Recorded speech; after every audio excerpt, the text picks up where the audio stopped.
Welcome to my channel, The Magic of Java.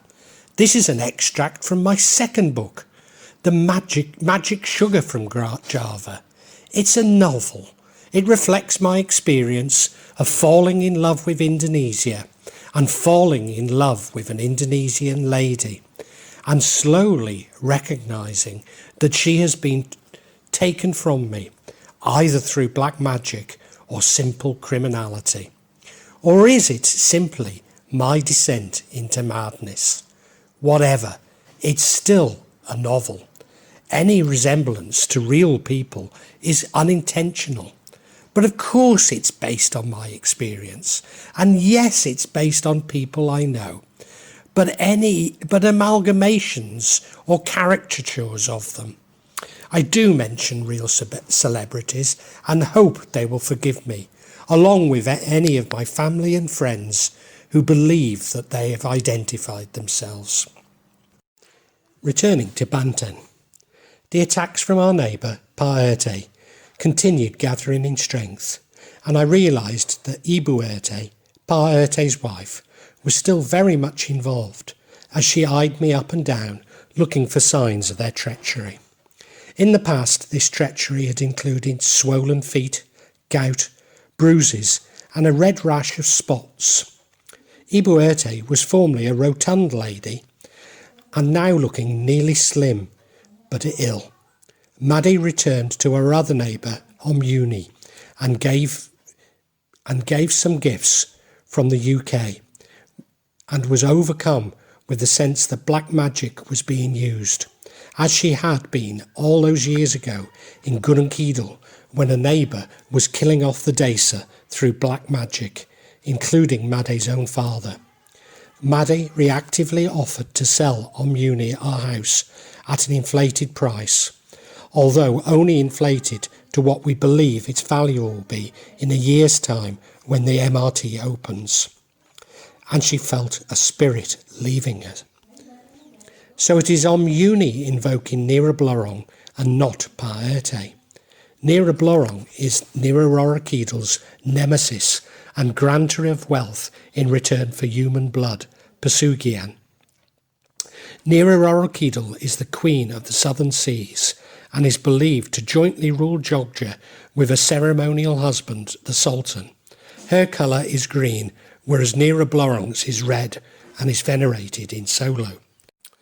Like all things in Indonesia, nothing is quite what it seems. But there is always a rich mastermind orchestrating events, and greed is always the motive. Normally, this is related to land ownership. Indeed, Indonesia is like a wayang kulit. We can see the shadows made by the puppets, but not the true beauty of their decoration behind the screen. We are diverted by the booming MC and the hypnotic gamelan orchestra, the sleight of the puppeteer's hands, the intricacy of the fabled storylines, but we never see the twist that has been added for the night's performance.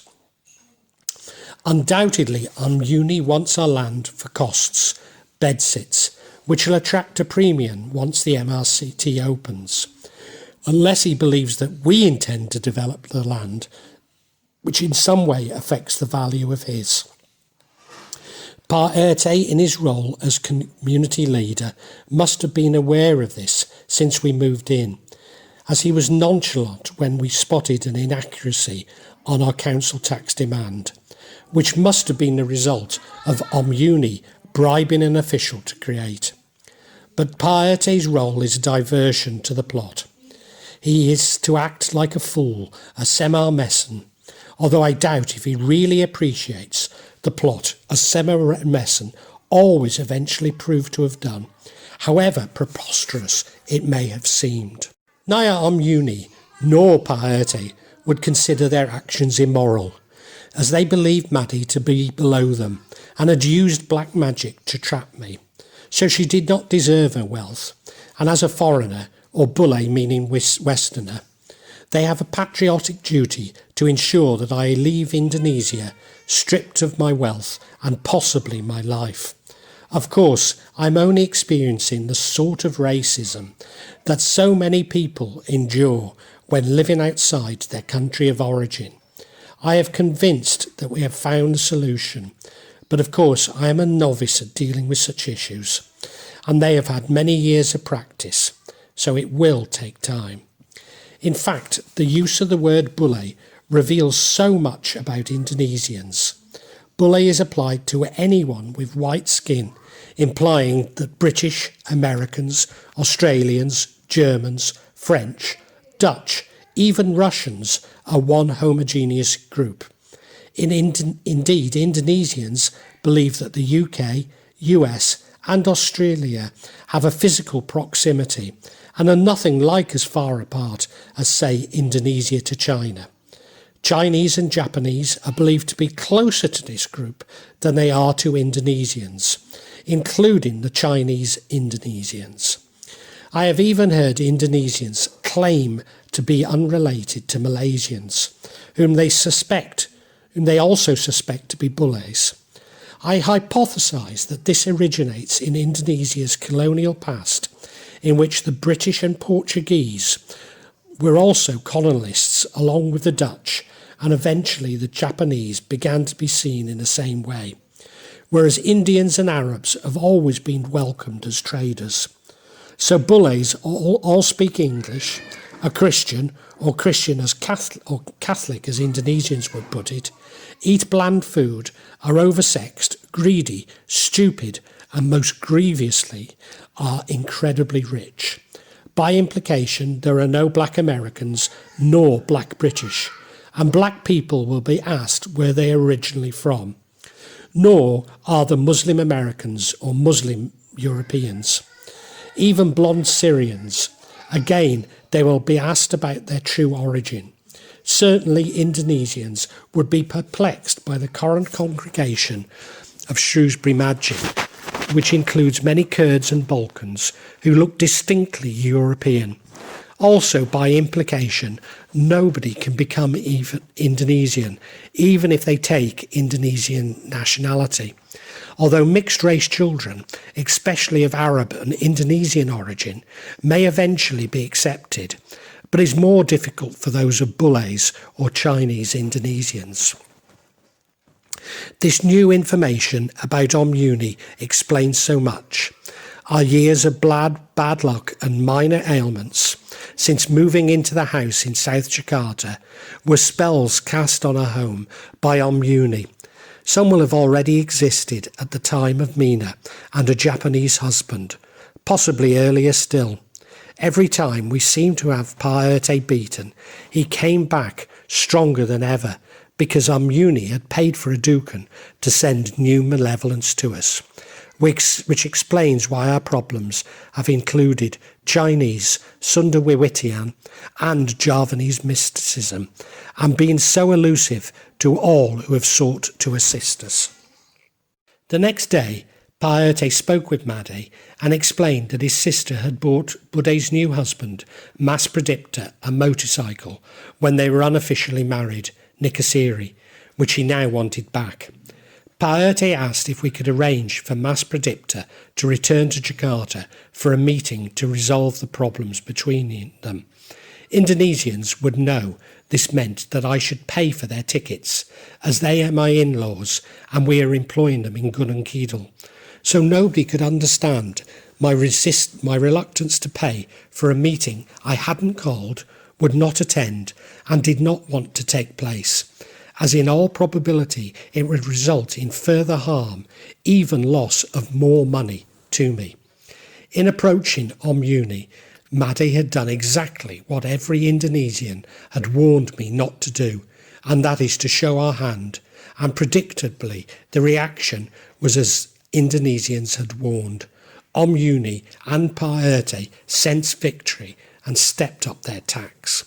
This included sending a letter to Mas Pradipta's mother, like the one that was sent to Bude's son-in-law, Sarawadi, when he was attacked by a snake, but Mas Pradipta's mother died within a week. Who would know the address? Only Bude, Mas Pedipta, the police, or a government official would know, despite finding Paerte's treachery despicable. To an Englishman, cricket it's not. But of course the Javanese play by very different rules and morals. I must resist any anger, as in ramping up the odds, our victory over black magic is also imminent. We also became aware that both Omuni and Paerte coughing outside their homes in our direction, which we find is them sending malevolence to us. And once again I heard Ibuerte calling a Dukan Santet. In fact, the coughing is exhaling malevolence, just as Maddie's burping and my farting is, even sweating, or the strong breathing that I've begun to practice. But of course, coughing is the most effective in discharging with velocity towards your target. I believe that one method to send an entity to someone, one must first become a temporary host to that spirit prior to exhaling it towards your target, which is why when entities leave the victim, they return to the sender. Indeed, there is much less use of circles to confine spirits within Indonesian magic than in other traditions.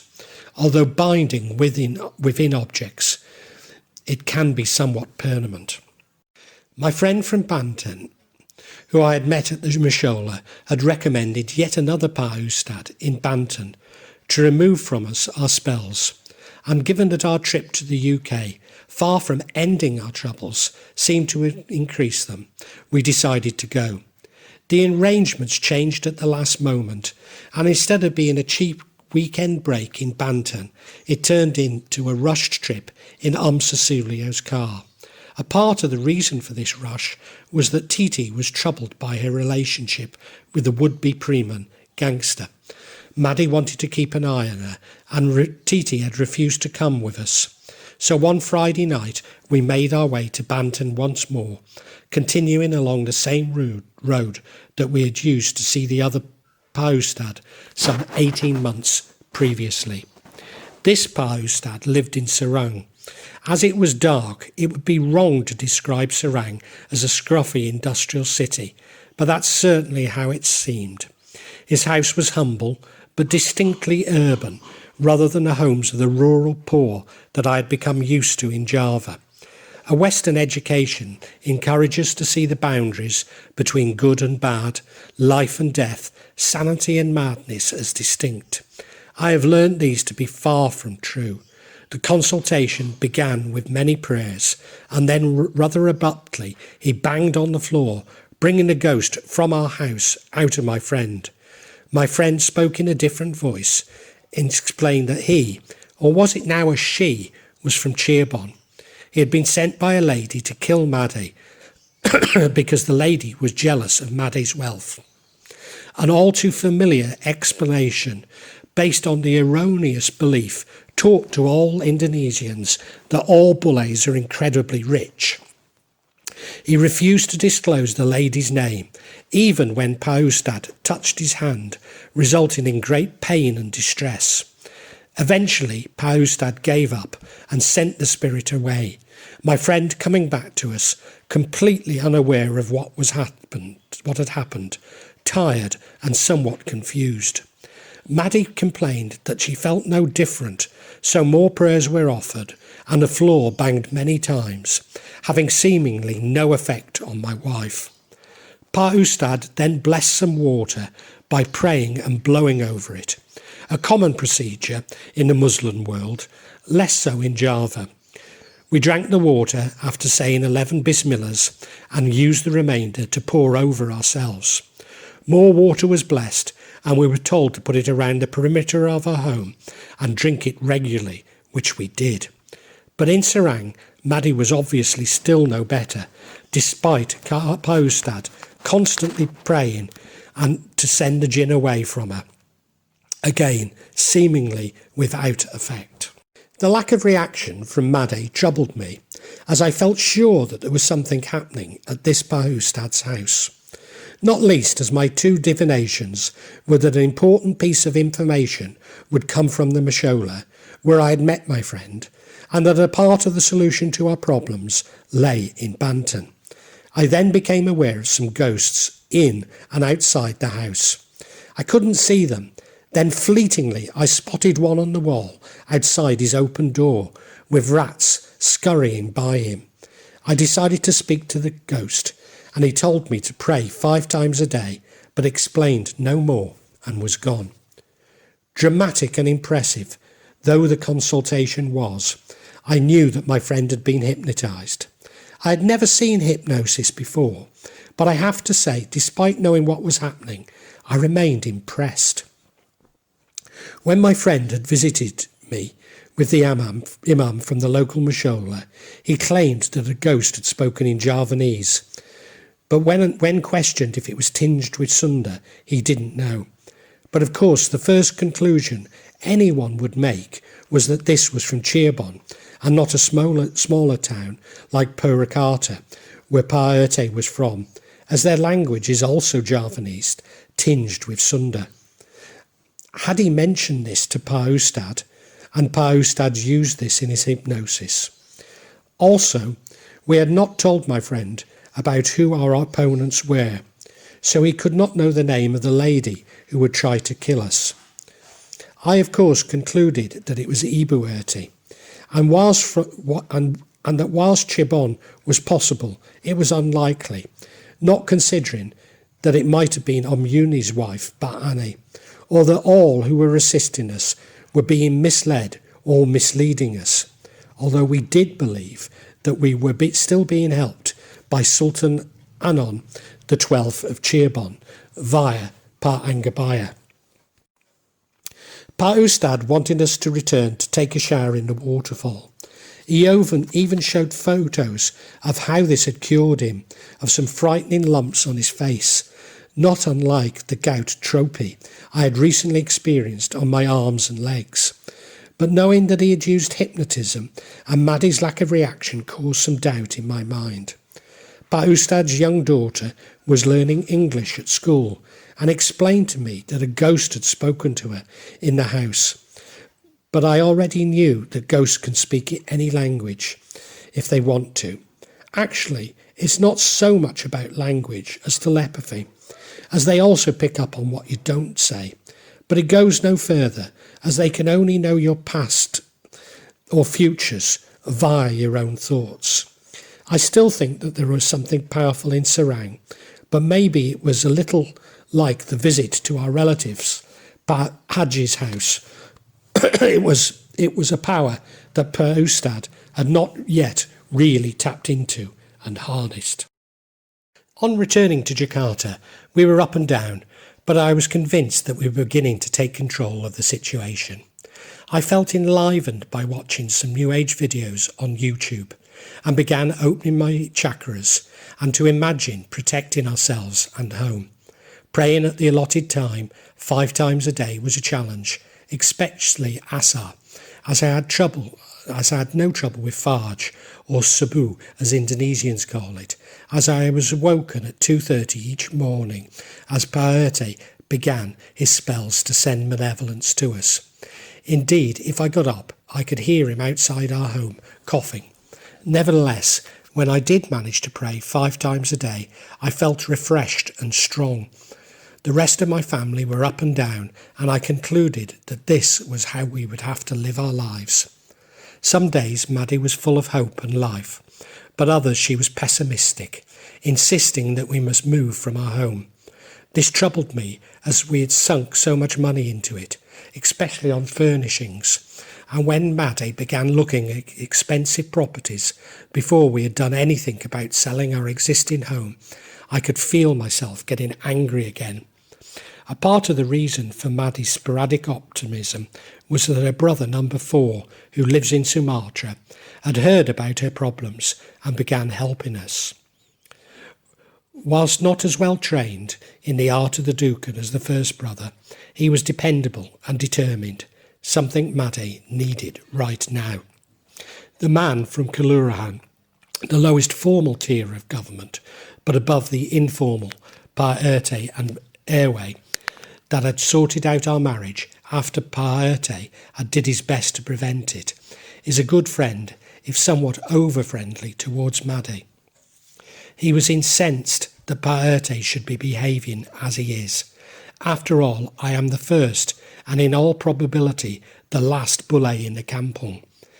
Although months later I spotted a young bule walking past our home, probably one of the unlicensed English teachers that has filled Jakarta and its costs since the qualified teachers were sent home by the Ministry of Labour.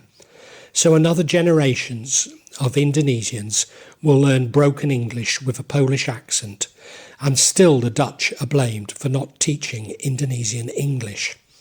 The man from Kelurahan was particularly concerned when Made asked for his help in selling our property, as this signals our intention to leave. Estate agents are only used for larger, more expensive properties. He brought another Pak Ustad round to our home.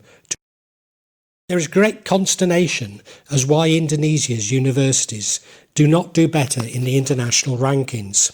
Of course, there are many reasons for this, but given that English is the language of academic collaboration and publishing, a cavalier attitude towards English language teachers certainly contributes towards this.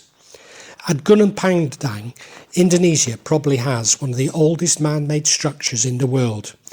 This could lead to a reappraisal of ancient history, seeing Indonesia, or Sunderland, as the cradle of civilization. Certainly, such hypotheses are controversial, but professional jealousy has led Indonesian academics to curtail funding and even access to the site by researchers. Whilst the Gunung Padang excavation is also caught up in presidential politics, it certainly should be seen as a national asset, if only supporting the high-value tourism which Indonesian policymakers are increasingly desperate to attract. Although the Indonesian Tourist Agency has produced a short video about it, it would require a coordinated government strategy to compete with Egypt, but it could. Researchers on ancient civilization around the world believe that there is a conspiracy within Indonesia to suppress the evidence. Just search on Google and you will find numerous videos accusing the Indonesian government of such a conspiracy. There is even a rumour that accepting the age of Gunung Padang would contradict Al-Quran, which is a misnomer based on the Christian misinterpretation of Islam. In fact, many Western beliefs on Islam reflect their misgivings with Christianity rather than a knowledge of Islam itself. What is not recognised is the incidence of Indonesians pursuing personal agendas which contrive to retard their nation's development. Whilst largely unintentional, it underlines how personal agendas take precedence over those of the nation or community. The same is true in football, with the Dutch East Indies being the only team in the region to compete internationally. But now the Indonesian team languishes behind Thailand and Vietnam. Why? Because Indonesians are not good at team sports. In football, retaining the ball to secure personal glory rather than passing to well-placed, but in their opinion, competing team members. It's prior to the appearance of the man from Kelurahan, I had spotted Pa Erte outside our home, coughing, and I went off on one. It was the same spiral of emotions that I seem to experience so regularly now. I start off concerned, and it spirals into rage. I explained that I would kill Pa Erte, and I needed to protect my family, and if it meant that I would be executed, then I was prepared to die. I could not control my anger and kept interrupting the conversation, repeating my threats. Pa Ustad explained that our home was full of negative energy. No shit, Sherlock. Here I was threatening to kill somebody, and this sage had detected negative energy. Pa Ustad then said that we should move, which of course didn't calm my temper one bit. Indonesians are masters at telling others that they must do this or that, always with the utmost urgency, and never having considered the practicality or cost. Later we were given some blessed water to place around our home and told that if it resulted in a smelling death, we had to move immediately. But it didn't. After burying his mother, Mas Pradipta and Buddha returned to our home, staying one night in it. Titi was upset, as despite being younger, is the aunt of our new maid and finds Buddha too abrasive. She also remembers when we were in the UK and Buddha seemed to mistreat her, including not feeding her. So Buddha and Mas Pradipta went to our home in the kampong, their home in the kampong, to find it overrun with rats. I cannot say that I was happy. Not only did I like Buddha, but I wanted our lives and home in South Jakarta returned to normal, and that included Buddha as our maid. We had numerous jobs that needed doing around the house, and Mas Pradipta busied himself with these, with Paerte seemingly ignoring him, despite having requested a meeting. Of course, my priority was our leaking roof, and Mas Pradipta brought a roof around from Wunagiri, who explained that the joists were indeed warped and it needed replacing. I couldn't comprehend what was happening. Maddie was insistent that we needed to move, and we were talking about a new roof.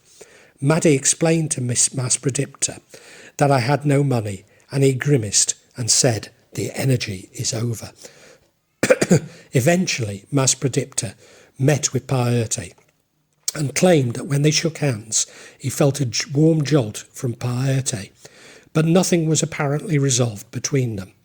Nevertheless, when Mas Pradipta worked on patching the roof, it was absolutely apparent that Paerte was busying himself, sending more problems to us.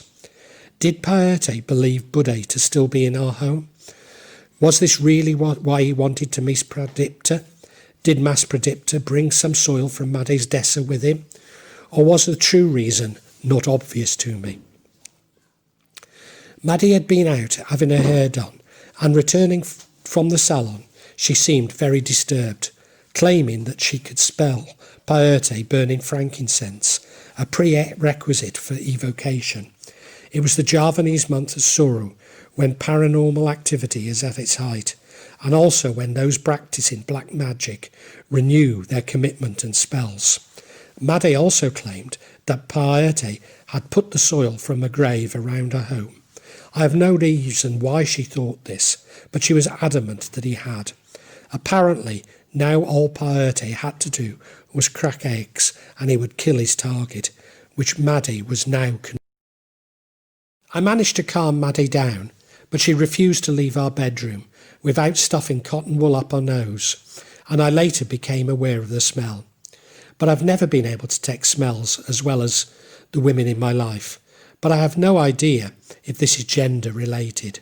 Maddie associates certain smells with black magic and has a strong dislike with those associations, and of course smells evoke memories and would be the best method of terrifying my wife. The next day, Titi was sent home from school with breathing problems. Having been given oxygen, the doctor could find nothing wrong with Titi, but she was still very disturbed. Maddie is so protective over her daughters, and this was the final straw. She and Titi left her home to live with Pa Anggabaya. Pa Anggabaya and his wife, Ibu Dayanti, picked them up from her home, and I was aware that Paerte was spying on them from his home. There appeared to be a struggle of the minds between them, but Pa Anggabaya remained, as always, silent. Maddie later had some blinds strung across our yard to prevent Paerte and Ibuerte from overlooking our home. The man who sold Maddie these blinds in Block M is an old friend from Gunung Kidul, whom Maddie has always bought blinds and curtains from. We probably erroneously call him Pa Haji due to his long beard. I think he was simply a member of the Muhammadiyah congregation. He explained that he had watched Maddie gradually overtaken by spirits. He could see that she had been a victim of a Levenduken over the last year, something that would have killed any normal person, possibly an entire football team. He knew that Maddie now needed help, but he was too weak himself at the moment. I kept meeting Ibu Erte after Maghrib, making superstitious phone calls to Dukan Santet, but certainly not 11 times.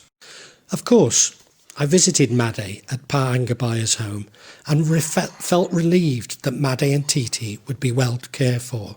But during the visits, I was not completely aware of how ill Made had become. I did notice that Pak Anggabaya's breathing problems had returned.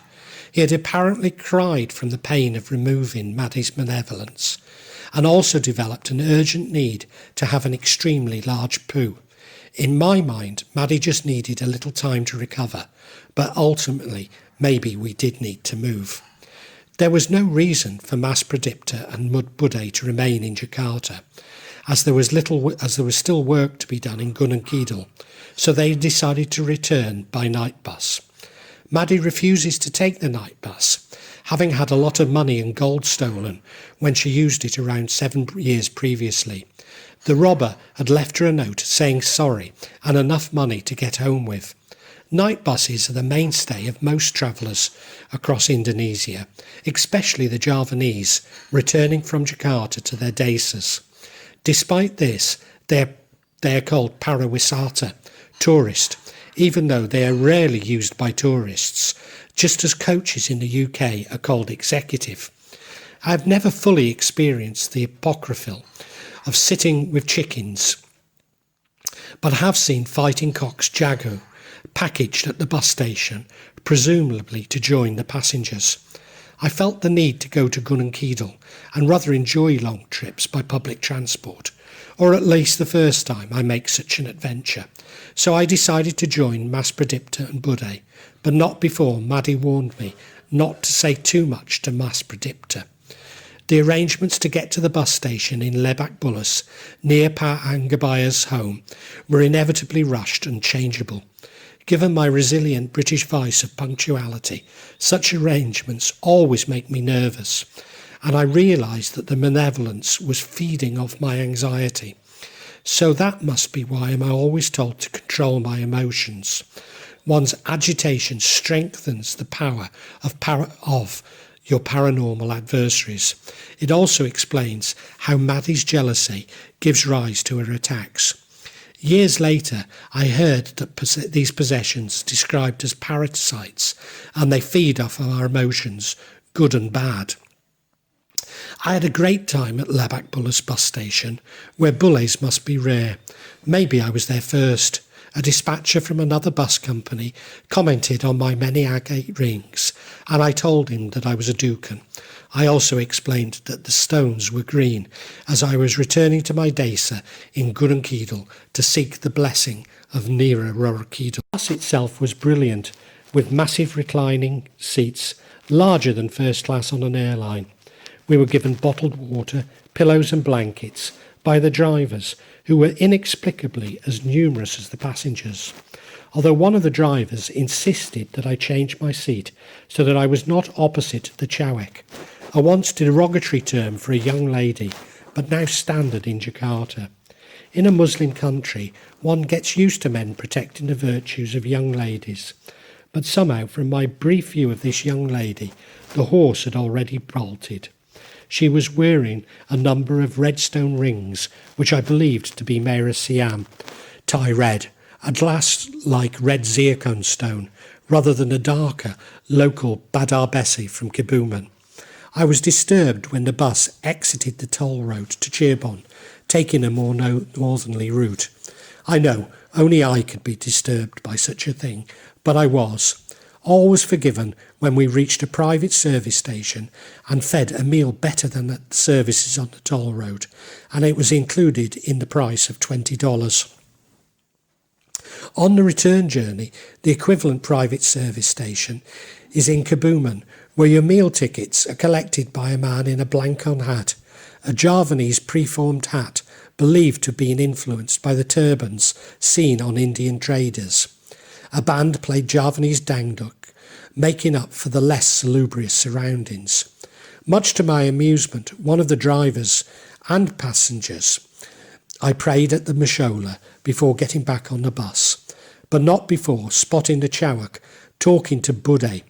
After all, who could be more appropriate in defending a girl's honour than Java's own Nora Batty? After eating, the drivers turned the music off. Being Javanese, now they are always Nella Charisma, who I have come to appreciate. Despite still being early, there was nothing to do but sleep, but not before the Chowik moved to the back of the bus and began talking to the drivers. I really couldn't make out the conversation, nor what happened next, but distinctly heard her demanding nothing less than $8 each time. When I awoke, we were close to Kabuman, and close to where the Gadis Malam alighted. Gadis Malam literally meaning night girl, but the word Gadis having rural connotations. So we had taken the route via Banyamas and not the northern route favoured by Cecilio. Like many towns in Java Tengah, always translated as Central Java, although Mid-Java is more appropriate, rice paddies compete with urban living, and in Kabuman they generally win. As the bus ripped through Java Tengah, each settlement looked like one in the Wild West, especially at night with few lights on. I think this was because most buildings had a veranda, often made of wood and seated on wooden poles. These verandas sheltered the pavement, but of course, being Indonesian, the word pavement is far too grand for the patches of land in front of the buildings. I had thought of describing the area as the place where pedestrians walk, but also being Indonesia, this is even more an exaggeration. No, it's the area where cars park, attempting to nose into buildings so that their occupants should not have to step a single pace more than is absolutely necessary. Another time it reminded me of Mid Wales with its hills in the background, agricultural settlements and market towns. This was the Mid Wales of Mrs. Ivy Trellis from Llandinam, incorrectly associated to North Wales. It's beyond me how people can confuse a Shrewsbury postcode with that of Llandudno. Does nobody study postcodes anymore? This was the Mid Wales of my childhood, devoid of gentrification by yam-yams, somewhat scruffy and olive oil only available in small bottles from chemists. The night sky lit by cottages burning in tribute to John Jenkins. My father had been a grocer, and I remember with horror visiting a potential location for a supermarket in Llanidloes. Horror because had he bought it, we were to live there, and there was a cow turd right in the middle of Lowbridge Street.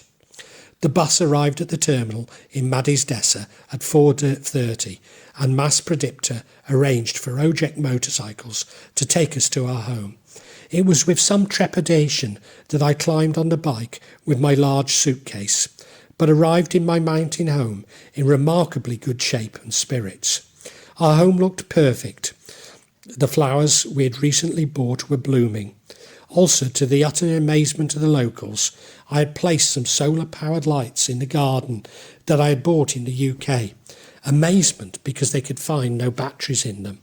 When I returned the next time, one of these lights had been dismantled by local youths in a fruitless attempt to locate these batteries. I visited the Duke and brother and presented him with some gummed cigarette papers I had bought in the UK, which he accepted with amusement, as papers in Indonesia are inexplicably without gum. I also gave him a Banten Sufi handkerchief, which he was delighted with, although I refused to give him one of my many agate rings I had bought for resale. But he nevertheless seemed pleased, if not completely satisfied.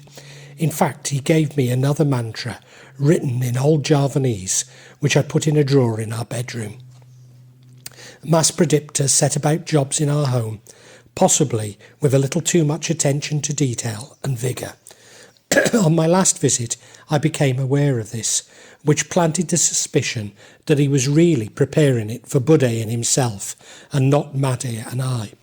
This suspicion grew when I was talked into paying for a retaining wall at the bottom of our garden, which quickly breached with the first strong rains. He also made some rather charming garden decorations, carved from street tree stumps into animals.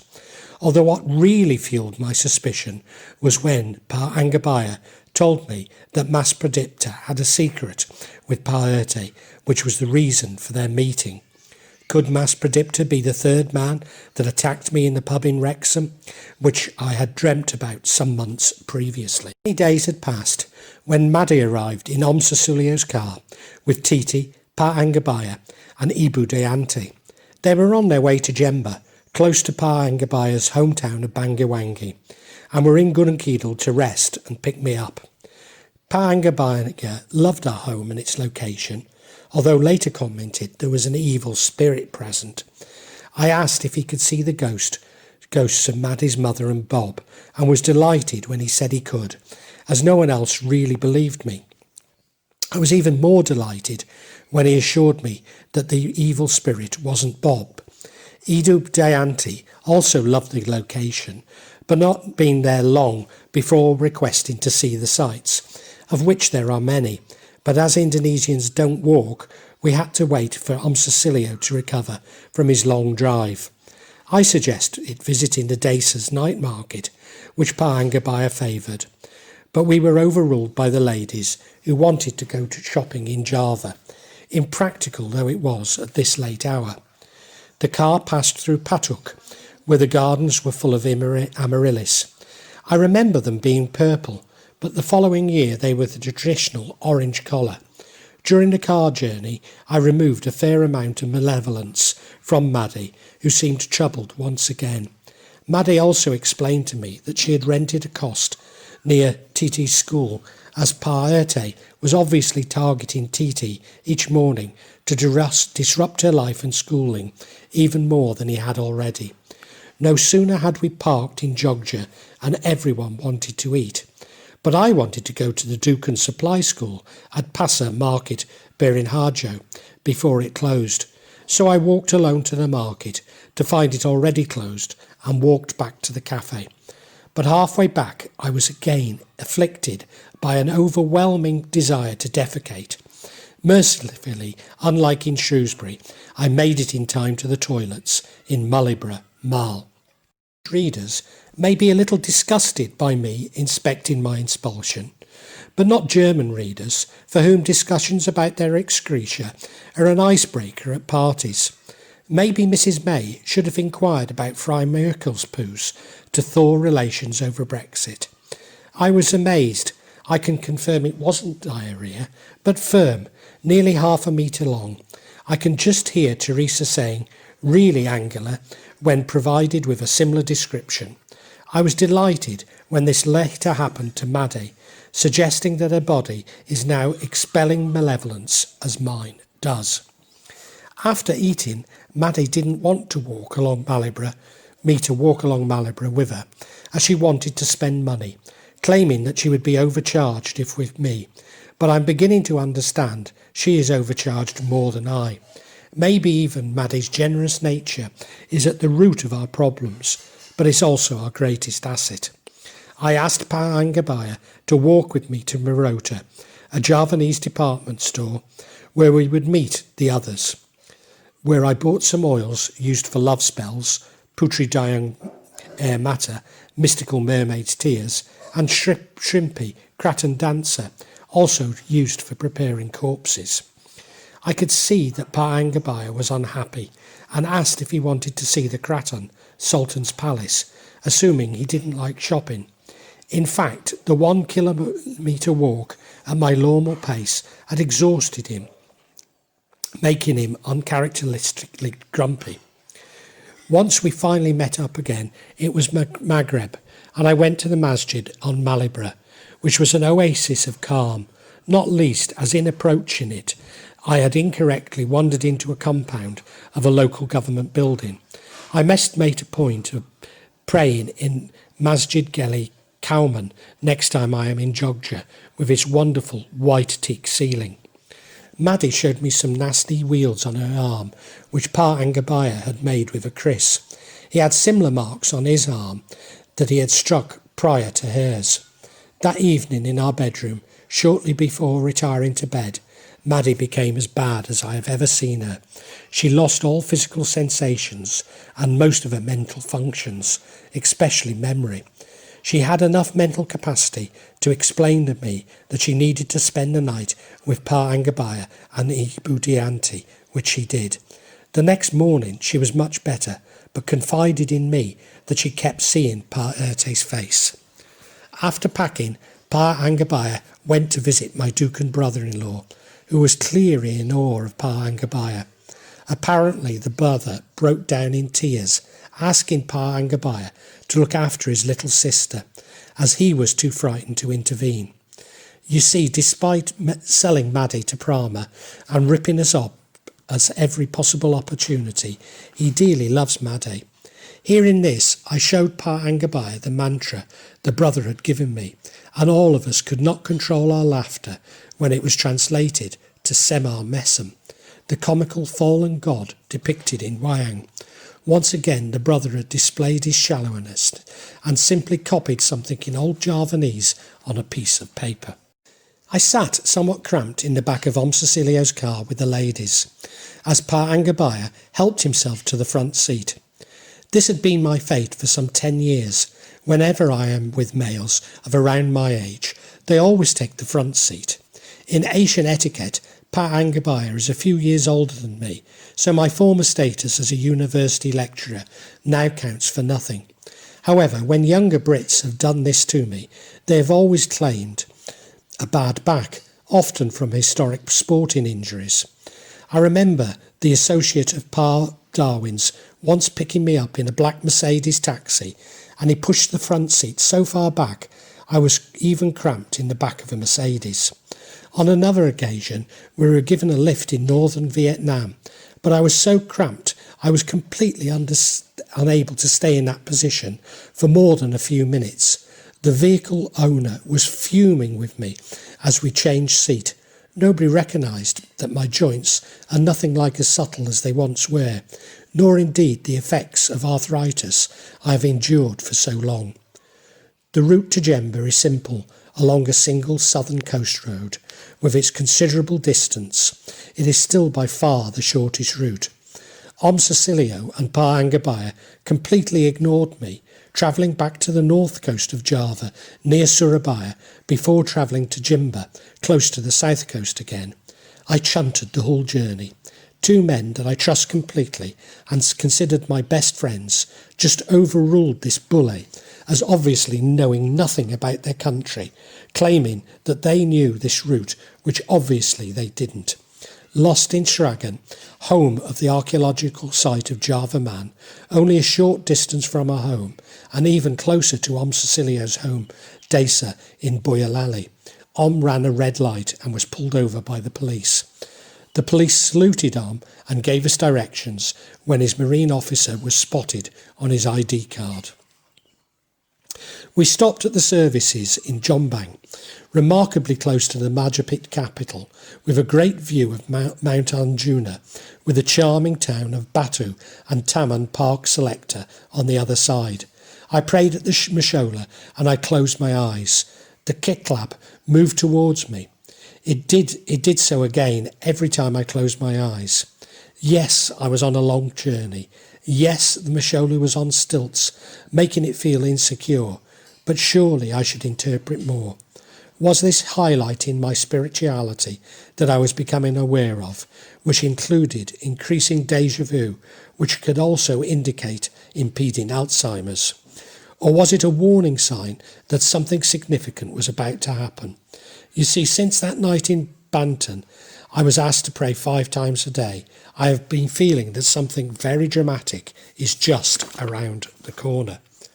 The journey took all day, with me continuing to protest, until we found a place with suitable 3G.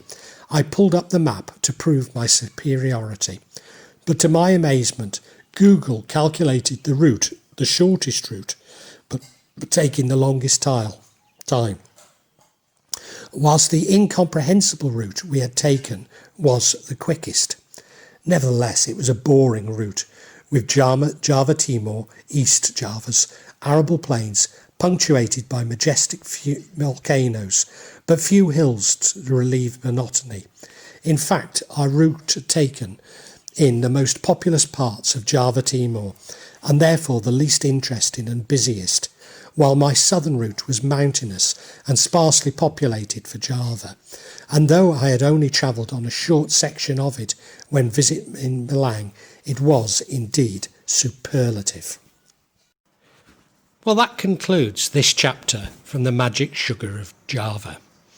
I do hope you liked it. I'm going to attempt to add another chapter every week. In order for you to be notified about it, please subscribe and hit the bell. In fact, I need subscribers and listeners to reach monetisation. And I do want feedback, but I also want to stay true to my experiences. I really want to keep things real. So therefore, I don't want to alter the format too much. But above all, thank you for listening. Thank you so much.